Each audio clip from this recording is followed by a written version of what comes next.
Hey YouTube, it's me, Harry. Have you ever heard about the gamble? In terms of like a psychological sense? Well, I actually really hadn't either, but in the course of my schoolwork, I have learned this, and it was brought up again today, and so I thought I would talk about that a little bit today. So the gamble is a psychological, philosophical premise, okay? And what it basically is asking a person who has any kind of issue going on, usually physically here is how I've learned it, and asking them how they would rate it. So let's say, for example, in dizziness, is this on a scale of 1 to 10, how dizzy are we?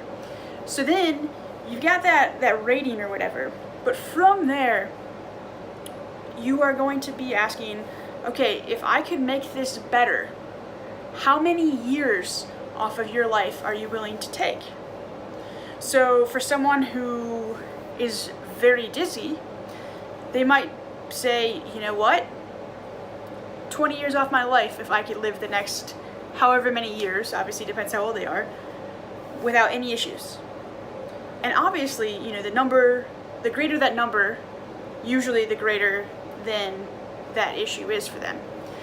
So for me, in reference to this, was something that I didn't realize I was doing, but was with this whole trans thing. And it was, especially in the health realm, if I could live for the next 20 years as happy as I could ever be, but know that I had cut off about 20 years from my life, or dear Lord, I hope I'm older than that. But let's say 20 years from my life, would I do it? Versus I could live a full 40 years, but I would never be authentically me and I wouldn't be happy. I mean, that's a tough question. The inside, the inner philosophical me would say that I could make it work.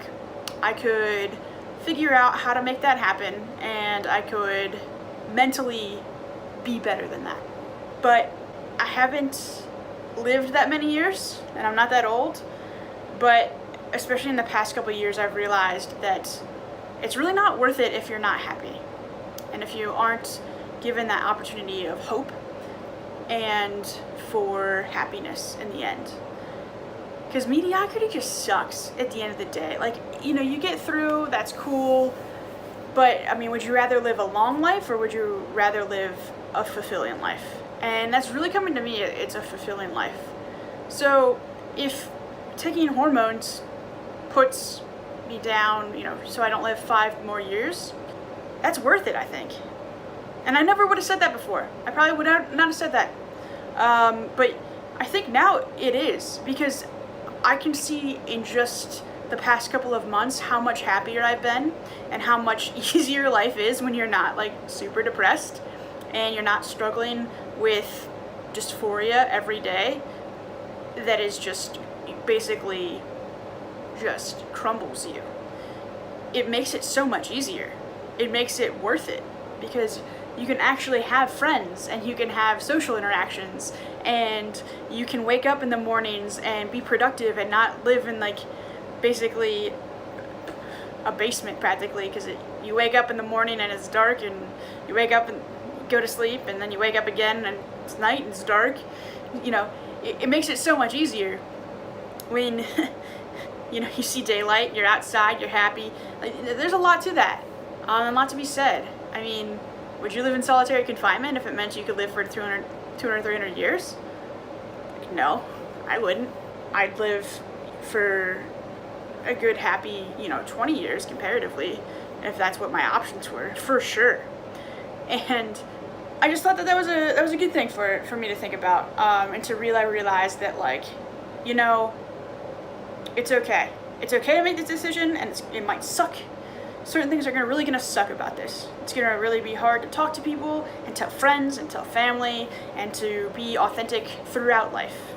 But if I'm authentic, if I start this journey, if I take hormones that could potentially take this physical body and make it not live as long, could potentially, we don't know. If I took this emotional person, this emotional person that I am and didn't fulfill its needs because I thought the physical manifestation might harm it, or that I was just not sure enough or just too scared to come out, is it worth it to be scared for the next 60 years or to be happy for the next 40? Honestly, for me, that the happy for the next 40 actually wins that one, which I would have never said that like bargaining is like worth 20 years of my life. But you know, I've already lost 30 years of my life, if you want to say that, to being not authentically me.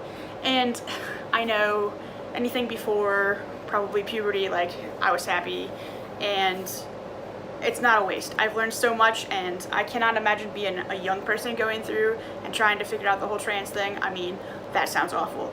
I know it's not a waste, and I don't think it is a waste. But when you put it in those terms of like, I've already essentially wasted 30 years, but I'm willing to cut off another 20 years of my life to be happy and be authentically and genuinely me and present all of the time in whatever time I have left. I mean, that's saying something. I think that means that it's a right decision for me. And I just thought that y'all might find that an interesting paradigm to think of it in, between that and thinking of yourself in a vacuum. So nothing else exists, it's just you. What do you choose to be and why? So you don't have to think about your interactions with anyone, you don't have to think about any other like comparisons or anything. You're just waking up and it's you in this complete void. What do you choose and why? And I mean, I've always known that I would choose to be male, 100%. I've known that since, you know, very, very young age. But I just thought it was normal, and I didn't give into that.